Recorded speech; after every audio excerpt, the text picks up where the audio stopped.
Joseph Roy McKinney fue un asesino estadounidense del área de Baltimore, Maryland, que dijo que era un asesino en serie y había matado hasta 13 personas. Sin embargo, solo se le encontraron pruebas suficientes para condenarlo por 2 asesinatos. Yo soy investigadora criminal y te contaré los detalles de este caso. Joe McKinney se creó entre golpes y bullying por su sobrepeso y una familia que no le prestaba mucha atención. Soportó una infancia de abandono con su padre alcohólico, que solo aparecía para golpear a toda su familia, y una madre obligada a trabajar turnos extra para mantener a sus 6 hijos. Vivían en una pequeña localidad cerca de Baltimore. No se conocen muchos detalles sobre sus años de juventud, pero su madre dice que se unió al ejército en 1973, cuando tenía 19 años.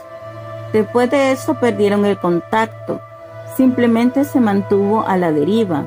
Se había peleado con un sargento que lo había querido hacer adelgazar a base de ejercicios matinales que no soportó. Desde ese momento, un joven McKinney arrancó a trabajar en lo que en la zona de Baltimore se conoce como los cuellos azules. Estuvo empleado en varios aserraderos y hasta fue camionero. En algún momento de la década de los 90 ocurre el incidente que despertó el instinto asesino y caníbal de McKinney. En 1994, McKinney vivía con su novia y el hijo de ella, de 6 años, en el sur de Baltimore. Como conductor de camiones estuvo en la carretera durante largos periodos de tiempo. Un día llegó a casa y descubrió que su novia se había ido, junto con su hijo, al que le había tomado cariño y hasta lo llamaba papá. Se puso furioso. Apenas volvió con su camión y notó la ausencia, rompió varias sillas de su cocina. El vidrio de la puerta que daba al patio trasero. Pasó días buscándolos, revisando casas de transición e incluso debajo de cierto puente, donde sabía que su esposa solía comprar y consumir drogas. Debajo del puente no encontró a su esposa, sino a 2 hombres sin hogar, que creía que la conocían. Cuando no dieron ninguna indicación de que sabían dónde estaba su familia, los mató sin mediar palabra de varios hachazos. Con los cuerpos de los vagabundos aún calientes y con la sangre que brotaba, el asesino notó que un pescador podría haberlo visto, atacando a los 2 hombres. Por si acaso McKinney también lo mató. McKinney observó los 3 cuerpos y los charcos rojos alrededor. Estaba en shock. No entendía o no quería entender lo que había sucedido. Entonces el hombre intentó ocultar su ataque y arrojó los cuerpos al río. Ya preso, seguía con la obsesión por la mujer que lo había abandonado.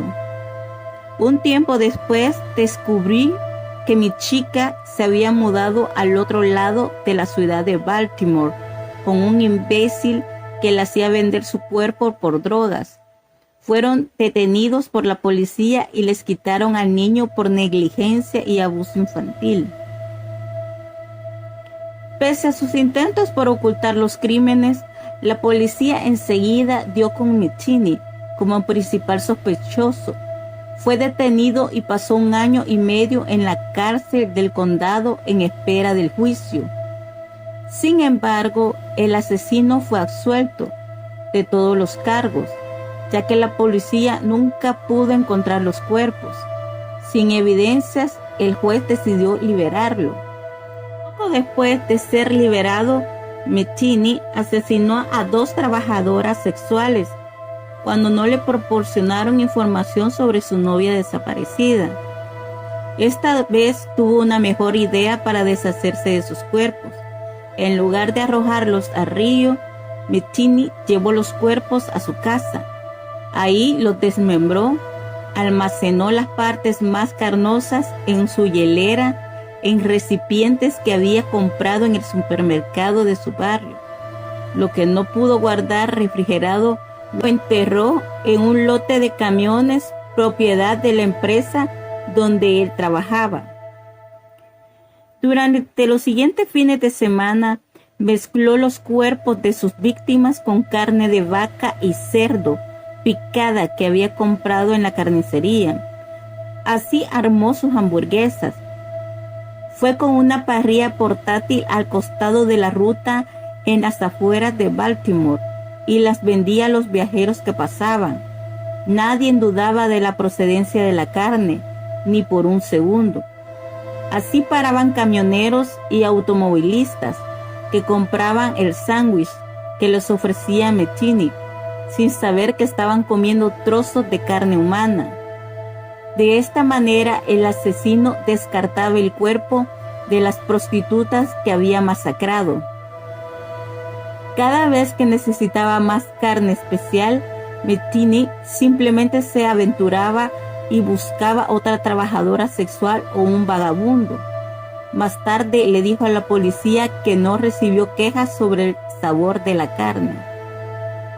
El cuerpo humano tiene un sabor muy similar al del cerdo.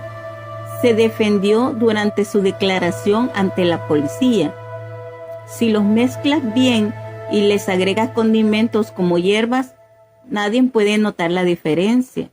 Así que la próxima vez que vayas por la ruta y veas un puesto de hamburguesas abierto que nunca antes habías visto, asegúrate de pensar en esta historia antes. Dale un mordisco a ese sándwich. Esta declaración del detenido dejó estupefactos a los agentes que no podían entender. Mettini finalmente fue atrapado en 1996, cuando una posible víctima llamada Rita Kemper logró escapar de sus garras y corrió directamente a la policía. La mujer había aprovechado un descuido del asesino para salir de su departamento y avisar a un patrullero que pasaba a una cuadra del lugar en forma casual. Durante su interrogatorio, Mettini ofreció voluntariamente una confesión. Dio detalles sobre cada uno de los asesinatos. Incluso mencionó el crimen del pescador de varios años antes. Según su confesión, mató a 10 personas y las autoridades dicen que no hay razón para creer que se habría detenido ahí si no lo hubieran capturado. Finalmente, un jurado lo declaró culpable y condenó a muerte a Mettini. Sin embargo, un juez anuló este veredicto en el 2000 y lo cambió por 2 cadenas perpetuas consecutivas. Cuando los investigadores le preguntaron por qué lo hizo, Mettini respondió: sentido de poder, no sé cómo describirlo, admitió el asesino sin titubear ante los policías. Las palabras "lo siento" nunca saldrán porque sería una mentira. Estoy más que dispuesto a dar mi vida por lo que he hecho, para que Dios me juzgue y me envíe al infierno por la eternidad. Simplemente lo disfruté, dijo durante el juicio ante la mirada del juez, que no podía entender lo que estaba escuchando. Lo único por lo que me siento mal en todo esto es que no pude asesinar a los 2 hijos de puta que realmente perseguía, admitió Mettini en otro momento ante el tribunal. Se trata de mi exnovia y al bastardo con el que me engañó. En el 2017, los guardias encontraron a Mettini inconsciente en su celda, en la institución correccional del oeste en Cumberland, alrededor de las 15 horas. Lo declararon muerto poco después. Se había suicidado con unas pastillas que nunca nadie pudo explicar cómo ingresaron a la cárcel de máxima seguridad en la que cumplía su condena.